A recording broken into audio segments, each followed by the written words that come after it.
Hello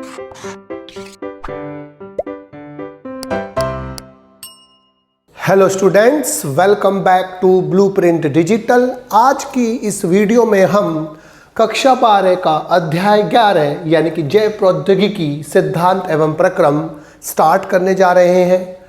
इस video में हम इसका इंट्रोडक्शन पढ़ेंगे, प्रस्तावना पढ़ेंगे। वीडियो को स्टार्ट करने से पहले हमारे चैनल को सब्सक्राइब करें और बेल आइकन दबाना न भूलें, जिससे हमारे लेटेस्ट वीडियोस की नोटिफिकेशन आपको प्राप्त होती रहे। अब हम आज के टॉपिक पर आते हैं। जैव प्रौद्योगिकी यानी कि बायोटेक्नोलॉजी शब्द को 1912 में कार्ल एरिकी ने प्रयुक्त किया था, यूज किया था, कॉइंड किया था। कार्ल एरिकी को फादर ऑफ बायोटेक्नोलॉजी यानी कि जैव प्रौद्योगिकी के जनक, बायोटेक्नोलॉजी के जनक कहा जाता है। यूरोपीय जैव प्रौद्योगिकी संघ EFB के अनुसार जो बायोटेक्नोलॉजी है यानी कि जैव प्रौद्योगिकी की जो परिभाषा है वो है कि उत्पादों एवं सेवाओं के लिए, जो हमारे उत्पाद हैं जो हम यूज़ करते हैं या हमारी जो सेवाएं हैं, तो उत्पादों एवं सेवाओं के लिए प्राकृतिक विज्ञान एवं जीवधारियों यानी कि लिविंग ऑर्गेनिजम्स, उनकी सेल्स व उनके अंग व आणविक अनुरूपों का समाकलन, सबको जोड़ना जैव प्रौद्योगिकी कहलाता है। इसके अलावा हम इसको दूसरी तरह से कैसे परिभाषित कर सकते हैं कि किसी विशेष उत्पाद या पदार्थों को विकसित करने के लिए या बनाने के लिए जीवित प्रणालियों और जीवों के उपयोग को जैव प्रौद्योगिकी कहते हैं। यानी कि जैव का मतलब बायोटेक्नोलॉजी के बोले, बायो मतलब जैव, लिविंग ऑर्गेनिज्म, लिविंग ऑर्गेनिजम्स का यूज, यानी कि एक ऐसी टेक्नोलॉजी जिसमें किसी न किसी चरण में लिविंग ऑर्गेनिजम्स का यूज होता है, बायोटेक्नोलॉजी जैव प्रौद्योगिकी कहलाती है। तो सीधी सी लाइन में, एक लाइन में हम क्या समझेंगे कि विशेष उत्पादों एवं पदार्थों को विकसित करने के लिए या बनाने के लिए जीवित प्रणालियों और जीवों का उपयोग जैव प्रौद्योगिकी कहलाता है। अब दो प्रकार की जैव प्रौद्योगिकी होती है, एक पुरानी जैव प्रौद्योगिकी यानी कि ओल्ड बायोटेक्नोलॉजी और एक नई बायोटेक्नोलॉजी यानी कि न्यू बायोटेक्नोलॉजी। अब पुराने ज़माने से हम लिविंग ऑर्गेनिजम्स का यूज़ करके अपने लिए उत्पाद बनाते आ रहे हैं। मनुष्य काफ़ी समय से दही, सिरका, ब्रेड, पनीर आदि के बनाने के लिए सूक्ष्म जीवों का प्रयोग करता आ रहा है।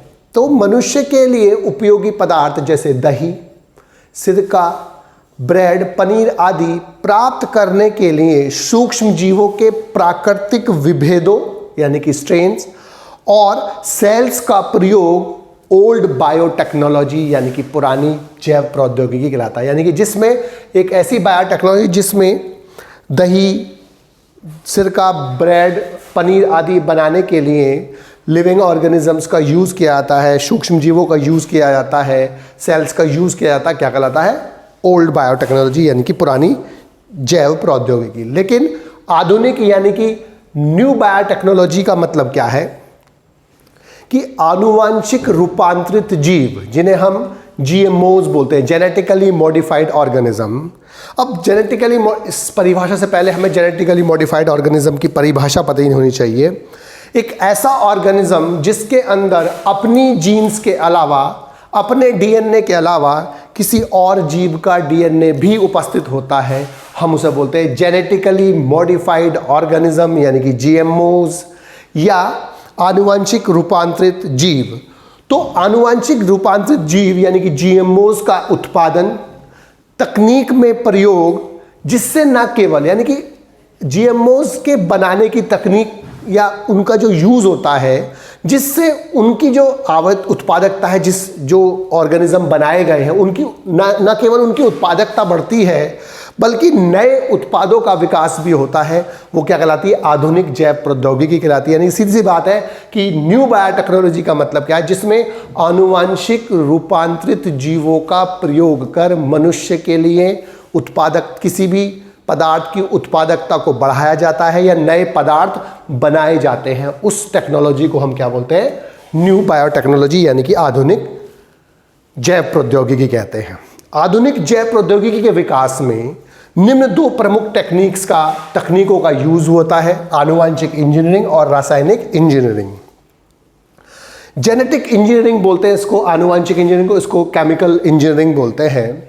तो आनुवांशिक इंजीनियरिंग तकनीक में मनुष्य की आवश्यकता की पूर्ति के लिए, आवश्यकता के अनुरूप पूर्ति के लिए आनुवांशिक पदार्थ यानी कि डीएनए या आरएनए में की जो संरचना है, आरएनए और डीएनए की संरचना में बदलाव करते हैं, डेलिबरेटली चेंज करते हैं, इच्छित चेंज करते हैं, बदलाव कर इसे किसी पोषक कोशिका में प्रवेश कराकर पोषक के फिनोटाइप में परिवर्तन किया जाता है। यानी कि मनुष्य के उत्पाद के लिए किसी भी जीव के डीएनए में परिवर्तित कर उत्पादों को बढ़ाना, उत्पादों की गुणवत्ता को बढ़ाना और अन्य यूज के लिए उत्पादों को प्रयुक्त बनाना क्या कहलाता है?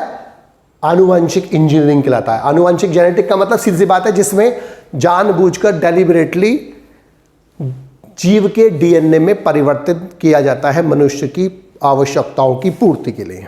दूसरा है रासायनिक इंजीनियरिंग, यानी कि रासायनिक इंजीनियरिंग का मतलब क्या है कि इसमें निर्जर्मीकृत यानी कि स्टेराइल कंडीशन में, यानी कि जर्म फ्री कंडीशन में वांछित सूक्ष्म जीव, जो हमारे इच्छित सूक्ष्म जीव हैं या सुकेंद्रीय कोशिकाएं हैं, किसी भी जीव में वृद्धि कराकर अधिक से अधिक मात्रा में सब्सटेंसेस जैसे वैक्सीन है, एंजाइम है और अन्य जो प्रतिजैविक है, अन्य मनुष्य के लिए उपयोगी पदार्थों की उत्पादन करना क्या कहलाता है? Chemical engineering. यानी कि केमिकल इंजीनियरिंग में स्टेराइल परिस्थितियों में यानी कि निर्जर्मीकृत परिस्थितियों में वांछित सूक्ष्म जीवों अथवा सुकेंद्रीय जीवों की कोशिकाओं में वृद्धि कर अधिक से अधिक मात्रा में किया जाता है, जिससे यानी कि उनकी जो कोशिकाओं में अधिक मात्रा में वृद्धि कराई जाती है, जिससे मनुष्य के लिए जो आवश्यक पदार्थ है जैसे वैक्सीन है, प्रतिजैविक है या एंजाइम्स है या कोई भी जो सब्सटेंस हमें चाहिए उसकी मात्रा ज़्यादा से ज़्यादा बनाई जा सके, विकसित की जा सके। इस टेक्निक को हम क्या बोलते हैं? रासायनिक इंजीनियरिंग। पॉल बर्ग को जेनेटिक इंजीनियरिंग का फादर कहते हैं, जनक कहते हैं। उन्होंने SV40 वायरस यानी कि सिमियन वायरस, SB40 वायरस की जो जीन थी, सिमियन वायरस की जो जीन्स थी, लैम्डा फेज यानी कि लैम्डा जीवाणु भोजी की सहायता से ई कोलाई में ट्रांसफर करी पहली बार। इसलिए पॉल बर्ग को फादर ऑफ जेनेटिक इंजीनियरिंग यानी कि जो जेनेटिक इंजीनियरिंग के फादर कहते हैं, जनक कहते हैं। इसके बाद आनुवंशिक इंजीनियरिंग टेक्निक जो है, जेनेटिक इंजीनियरिंग टेक्निक जो है, उसके विकास में दो प्रमुख खोजों का योगदान रहा। जीवाणुओं में जो दो प्रमुख खोज हुई जिसके कारण जेनेटिक इंजीनियरिंग संभव हो पाई, सबसे पहला था जीवाणु तथा कुछ ईस्ट में पाए जाने वाले एक्स्ट्रा क्रोमोसोमल यानी कि बाह्य गुणसूत्रीय डीएनए। तो अनेक जीवाणुओं में और कुछ ईस्टों में भी पाए जाते हैं।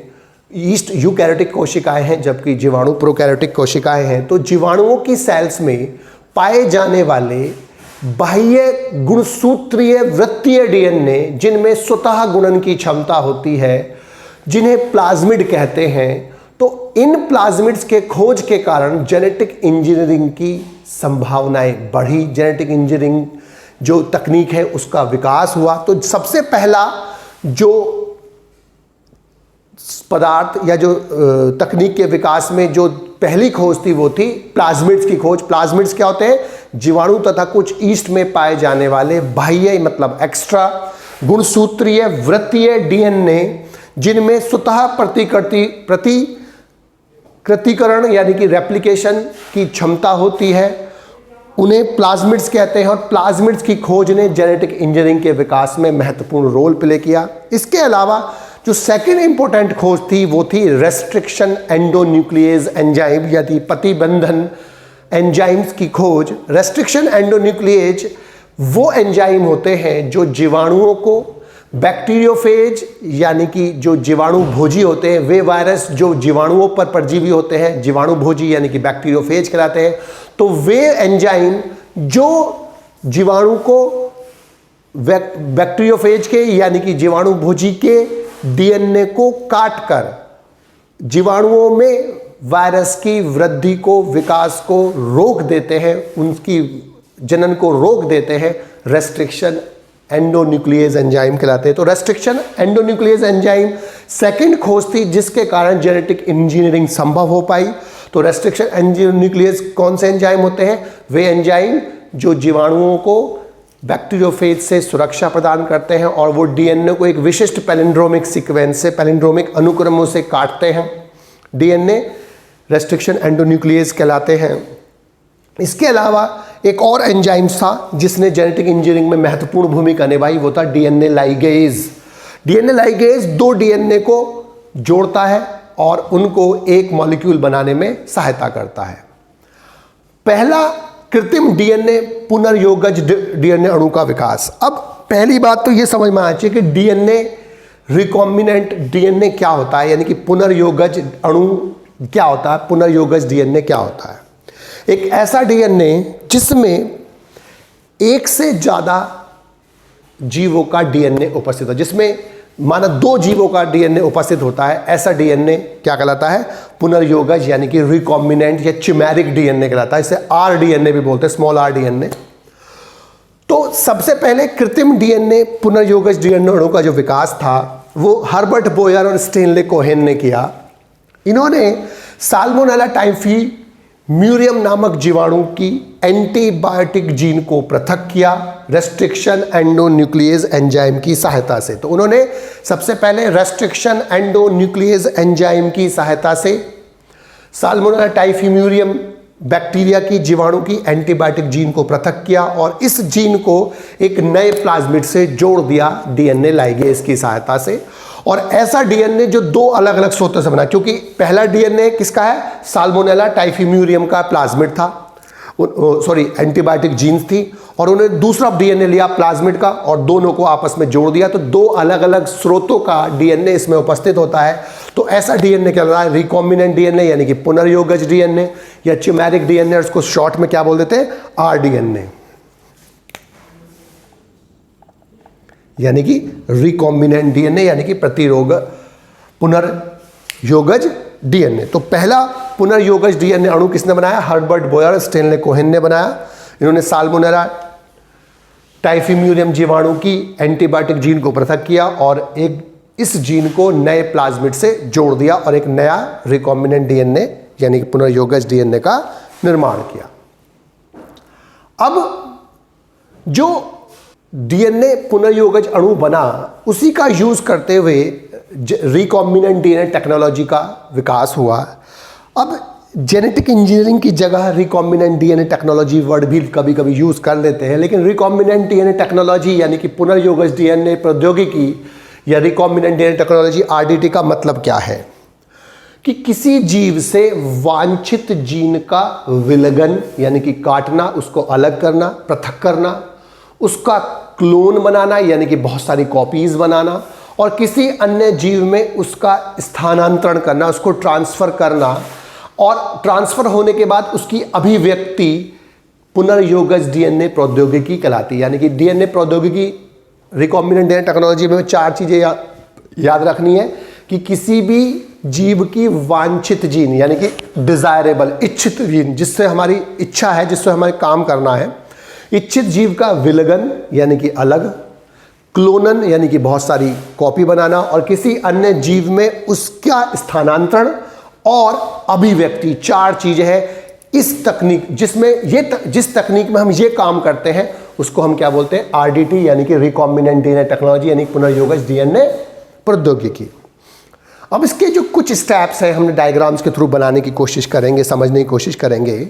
सबसे पहले इसमें हम क्या काम करते हैं? आइसोलेशन ऑफ जेनेटिक मटेरियल होता है, यानी कि जेनेटिक मटेरियल को पृथक करते हैं, और इसके बाद पृथक करने के बाद हम समान प्रकार के रेस्ट्रिक्शन एंडोन्यूक्लियस एंजाइम से दोनों प्रकार के डीएनए को काटते हैं, जिसमें एक ट्रांसफ़र करना होता है, एक जो ट्रांसफ़र होना होता है, एक जिसमें स्थानांतरित करेंगे यानी कि उसके अंदर ट्रांसफ़र करेंगे और एक जिसका अणु ट्रांसफ़र करेंगे। तीसरा, अब दोनों प्रकार के डीएनए को जोड़ना, इसे लाइगेशन ऑफ डीएनए बोलते हैं, डीएनए लाइगेज की सहायता से। इसके अलावा फिर इसको होस्ट सेल के अंदर, पोषक सेल के अंदर रिकॉम्बिनेंट डीएनए को ट्रांसफ़र करना। इसके अलावा फिर आइसोलेशन और ऑफ रिकॉम्बिनेंट सेल और सब्सटेंस, जो सब्सटेंस हमें प्राप्त होने या जीन्स प्राप्त होने उसका हमें अलग करना, पृथक करना। तो इन 5-6 स्टेपों में हमें सबसे पहले समझना होता है। ये एक जीवाणु कोशिका है, ये इसके अंदर प्लाज्मिड था और इस प्लाज्मिड को हमने सेपरेट करके बाहर निकाल लिया। ये वांछित जीन है किसी भी जीव की। जैसे हम अगर अपनी बात करें तो हमारे में ह्यूमन इंसुलिन जो जीन है हमने वो माना निकाल ली और निकाल के अब ये जीन है। अब दोनों, इस प्लाज्मिड को भी और इस वांछित जीन वाले डीएनए को भी हम एक समान रेस्ट्रिक्शन एंजाइम से कट करेंगे। समान रेस्ट्रिक्शन एंजाइम से कट करने से फायदा क्या होता है कि ये स्टिकी एंड्स बनाएंगे, चिपचिपे सिरे बनाएंगे, जिससे इनका जुड़ना आसान हो जाता है। तो अब ये जो वांछित जीन है ये वाली और ये वाला इंसुलिन की जीन है और ये प्लाज्मिड है, इसके ऊपर इसको फिट कर देते हैं और इसको डीएनए लाइगेज एंजाइम की सहायता से दोनों प्रकार के डीएनए को जोड़ देते हैं। इसके बाद इस प्रकार से जो डीएनए बनेगा, जिसमें 2 स्रोतों के डीएनए होंगे, एक प्लाज्मिड का डीएनए, एक ह्यूमन का डीएनए फॉर एग्जांपल, तो इसको हम क्या बोलेंगे, पुनर्योगज डीएनए यानी कि रिकॉम्बिनेंट डीएनए यानी कि आरडीएनए। अब इस पुनर्योगज डीएनए मॉलिक्यूल को यानी कि रिकॉम्बिनेंट डीएनए को, जिसमें बैक्टीरिया का प्लाज्मिड भी है और ह्यूमन की जो इंसुलिन जीन है यानी कि वांछित जीन है वो भी इसके अंदर जुड़ी हुई है, इसको होस्ट के अंदर वापस ट्रांसफर कर देते हैं, पुनर्योगज डीएनए को पोषक सेल में स्थानांतरण। अब ये किसी भी पेट्री डिश में या किसी पात्र में बैक्टीरिया की कॉलोनी, जब ये रेप्लिकेट होगा, जनन करके बहुत सारे बैक्टीरिया बनाएगा, तो उसके ऊपर उपस्थित जो बैक्टीरिया का अंदर जो प्लाज्मिड है वो भी रेप्लिकेट करेगा और प्लाज्मिड के ऊपर जो जीन्स है ह्यूमन इंसुलिन की या कोई भी जीन्स जो वांछित जीन है वो भी रेप्लिकेट करेगी। इससे क्या होगा, जितने बैक्टीरिया ज़्यादा रेप्लिकेट होकर बैक्टीरिया बनेंगे उतने ही ज़्यादा प्लाज्मिड बनेंगे, उतने ही ज़्यादा प्लाज्मिड के साथ रिकॉम्बिनेंट डीएनए बनेंगे यानी कि वांछित जीन की भी बहुत सारी कॉपीज़ बनेंगी। तो अब यहाँ पर वांछित जीन और डीएनए की बहुत सारी कॉपीज़ बन जाती हैं। या अगर हमारा कोई प्रोडक्ट होता है तो वो इस माध्यम में प्राप्त होता है। जैसे हम ह्यूमन इंसुलिन जो बनाते हैं उसके लिए क्या काम करी हमने, ह्यूमन इंसुलिन जीन रैट से निकाली और रैट से निकाल कर प्लाज्मिड में ट्रांसफर कर दी। ट्रांसफर करने के बाद उस रिकॉम्बिनेंट प्लाज्मिड को वापस बैक्टीरिया में डाल दिया, बैक्टीरिया की कॉलोनी बनी, बहुत सारी, जब बहुत सारे बैक्टीरिया जीवाणु बन जाते हैं तो उस बैक्टीरिया के अंदर जो प्लाज्मिड होता है उसके ऊपर ह्यूमन इंसुलिन की जीन होती है, वो बहुत सारी कॉपीज़ बनाते हैं। और जब बहुत सारी कॉपीज़ बनाते हैं तो हर ह्यूमन इंसुलिन जीन जब अपने आप को एक्सप्रेस करती है, निरूपित करती है, अभिव्यक्त करती है, तो वो क्या बनाती है, इंसुलिन बनाती है। वो इंसुलिन माध्यम में आता है और माध्यम से वो रिलीज करके यूज़ कर लिया जाता है और आगे जाकर यूज़ कर लिया जाता है उसको। तो ये 5-6 स्टेप है। सबसे पहले आइसोलेशन ऑफ जेनेटिक मटेरियल, यहाँ पर जेनेटिक मटेरियल्स का पृथक्करण है यानी कि जेनेटिक मटेरियल का पृथक्करण, ये पहला स्टेप हो गया। दूसरा स्टेप क्या है, रेस्ट्रिक्शन एंडोन्यूक्लियस डाइजेशन, ये दूसरा स्टेप हो गया जिसमें हम समान प्रकार के रेस्ट्रिक्शन एंजाइम से डीएनए को कट करते हैं, डीएनए को काटते हैं। तीसरा स्टेप होता है लाइगेशन, ये तीसरा स्टेप हो गया, यहां पर जोड़ना यानी कि लाइगेशन, यानी कि लाइगेज एंजाइम से 2 अलग अलग प्रकार के डीएनए को जोड़ना। इसके बाद ट्रांसफर या इंसर्शन, इस रिकॉम्बिनेंट डीएनए को होस्ट में ट्रांसफर करना। इसके बाद जो होस्ट डीएनए के अंदर ये पहुंच गया है तो अब इसके बाद इसकी अभिव्यक्ति होगी। अब अगर आपको बहुत सारा डीएनए चाहिए या बहुत सारी जीन्स चाहिए तो बहुत सारी कॉपीज इसके अंदर डेवलप हो गई, और अगर कोई प्रोडक्ट बनना होता है तो प्रोडक्ट माध्यम में आता है। तो इस प्रकार से डीएनए रिकॉम्बिनेंट टेक्नोलॉजी से एक ऑर्गेनिज्म का डीएनए दूसरे ऑर्गेनिज्म में ट्रांसफर करते हैं, और ऐसा ऑर्गेनिज्म जिसमें अपने डीएनए के अलावा दूसरे का डीएनए भी उपस्थित होता है उसे हम क्या बोलते हैं, जेनेटिकली मॉडिफाइड ऑर्गेनिज्म यानी कि जीएमओज। और इस प्रकार से जेनेटिक इंजीनियरिंग या रिकॉम्बिनेंट डीएनए टेक्नोलॉजी से हम एक जीव के डीएनए को दूसरे जीव में डालते हैं और अपने फायदे की या अपनी आवश्यकताओं की चीज़ों को हम बनाते हैं या एक्सप्रेस करते हैं, या अपनी जीन्स की या जो हमारी वांछित जीन है उसकी बहुत सारी कॉपीज बनाते हैं। तो सबसे पहले दोनों प्रकार के डीएनए को पृथक करते हैं, आइसोलेशन बोलते हैं इसको। दूसरे स्टेप में सेम प्रकार के रेस्ट्रिक्टिव एंजाइम से दोनों को काटते हैं, स्टिकी एंड चिपचिपे एंड बनते हैं। तीसरे में डीएनए लाइगेज एंजाइम की उपस्थिति से दोनों प्रकार के डीएनए को जोड़ते हैं। चौथे में इस रिकॉम्बिनेंट डीएनए को ट्रांसफर करते हैं होस्ट में। पांचवा ये अभिव्यक्त करता है और उसका जो प्रोडक्ट होता है वो माध्यम में आ जाता है और माध्यम से उसको निकाल दिया जाता है। अब जो जेनेटिकली मॉडिफाइड ऑर्गेनिज्म बनते हैं उनके लिए जो सबसे पहले जो टेक्नोलॉजी यूज होती है वो रिकॉम्बिनेंट डीएनए टेक्नोलॉजी होती है। और स्टेनले कोहेन को और हर्बर्ट बोयर ने इन दोनों ने इस आरडीटी की खोज की थी। रिकॉम्बिनेंट डीएनए टेक्नोलॉजी की खोज की किसने? हर्बर्ट बोयर और स्टेनले कोहेन ने। और इन्हीं को दोनों को आरडीटी का जनक भी कहते हैं। ये कौन है? आरडीटी के जनक, यानी कि father of recombinant DNA technology. इसको जेनेटिक इंजीनियरिंग भी कह देते हैं। बच्चों, आज की इस वीडियो में बस हम इतना ही पढ़ेंगे। हमारी इस वीडियो को आप लाइक करें और अपने दोस्तों के साथ शेयर करें। यदि आपका कोई डाउट है तो आप हमें कमेंट करके बता सकते हैं। इस अध्याय को और अच्छे से पढ़ने और समझने के लिए आप चित्रा प्रकाशन की बुक एक्टिव जीव विज्ञान की सहायता भी ले सकते हैं।